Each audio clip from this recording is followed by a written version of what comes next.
चांद का ढलना भी संदेश देता है। हर चमक को कभी ना कभी छुपना पड़ता है। ग्रहण में साधना का जो योग है वही आत्मा को ऊंचाई तक ले जाता है।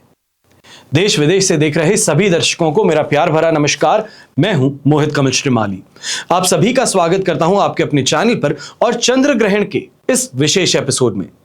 आज के इस एपिसोड में मैं आपको बताने वाला हूं कि चंद्र ग्रहण से संबंधित आपको क्या उपाय करने चाहिए। अगर आपकी कुंभ राशि है, पूर्वा भाद्रपद नक्षत्र में अगर आप जन्मे हैं तो आपको क्या उपाय करने चाहिए। तो वहीं फाइनेंशियल स्टेबिलिटी के लिए, फैमिली में सुख सुविधा के लिए, अपने आप को सिक्योरिटी के लिए आपको क्या उपाय करने चाहिए। 7 सितंबर को चंद्र ग्रहण लगने जा रहा है। सूतक कब से कब तक होगा, स्पर्श कब होगा, मोक्ष कब होगा, सूतक कब लगेगा, इन सभी की जानकारी आज मैं आपको दूंगा। सबसे पहले इस बात को समझना जरूरी है कि इस बार का चंद्र ग्रहण कुंभ राशि में लगने जा रहा है और पूर्वा भाद्रपद नक्षत्र में। इसलिए यह समय भावनात्मक दूरी, सामाजिक रिश्तों की समीक्षा और मानसिक बदलावों का हो सकता है।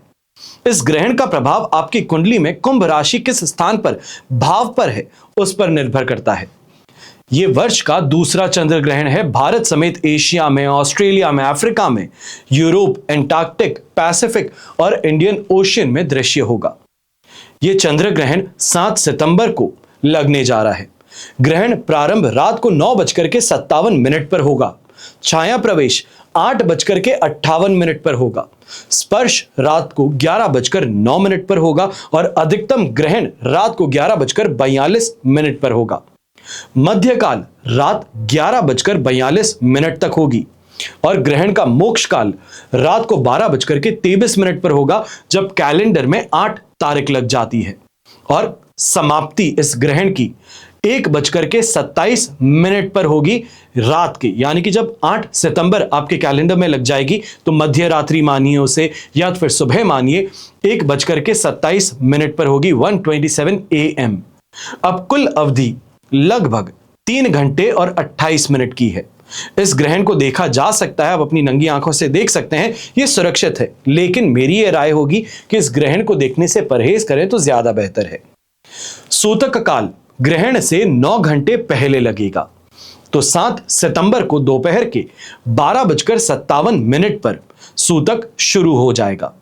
इस दौरान परंपराओं में खाना पकाना, खाना खाना, नए काम शुरू करना, धार्मिक अनुष्ठान या शुभ कार्यों से बचना चाहिए। उपवास रखना और ब्रह्मांडीय ऊर्जा परिवर्तन का सम्मान करने के लिए सचेतनता का अभ्यास करने की सलाह दी जाती है।